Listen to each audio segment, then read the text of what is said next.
Nembagal daw ka Ilocano, kumusta po kayo? Magbibigay lang ako ng kangkong sa aking mga lagang ibon. So tara, samahan niyo po ako ka Ilocano. So meron pa sa lobong sa ating mga lagang ibon, no?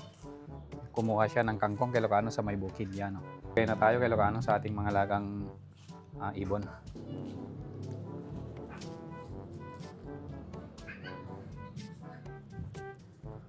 Fresh from the bukid.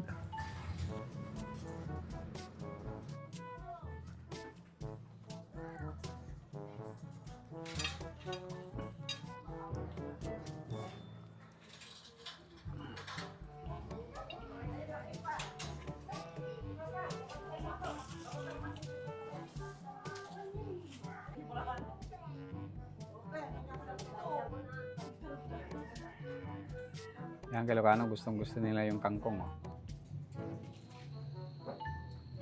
Ito rin yung mga kakatil natin.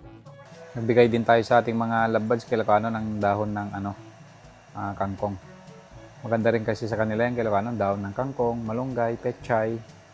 Ngayon Ilocano. Yan o. Gustong gusto nila Ilocano yung kangkong na nilagay natin. So sina Bruna at saka si Bruno Ilocano, hindi ako naglagay sa kanila kasi meron silang sisiw. Pati rin dito sa mga lovebirds natin dito Ilocano, yan o. Lagay na ako ng kangkong nila. Inangat-ngat na nila Ilocano. Gustong gusto nilang ngat-ngatin. Yan, pati rin yung lutino natin na Ilocano. Kakatel.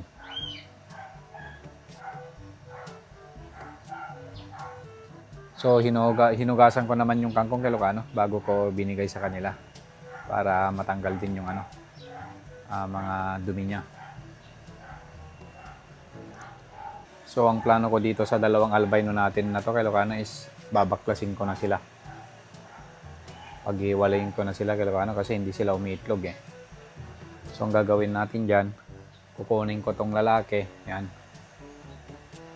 Papasawa ko dito sa hen natin dito sa flight cage, yan, si Lutino.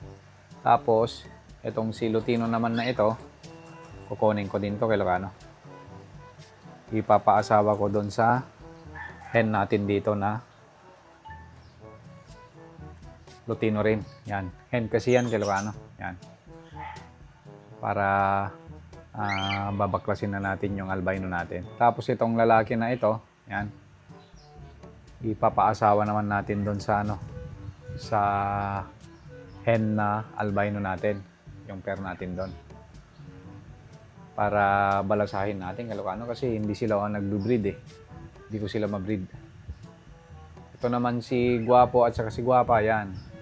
Ilocano mating din to. Kaso nga lang, gaya ng sabi ko, nabubulabog sila dito sa may garahe namin.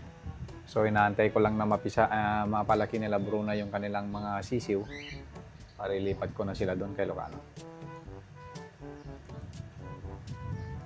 So ito lang po yung update kay Ilocano dito sa ating mga lagang kakatilat sa lovebird tungkol sa pagbibigay natin ng kangkong sa kanila. So good morning ka Ilocano.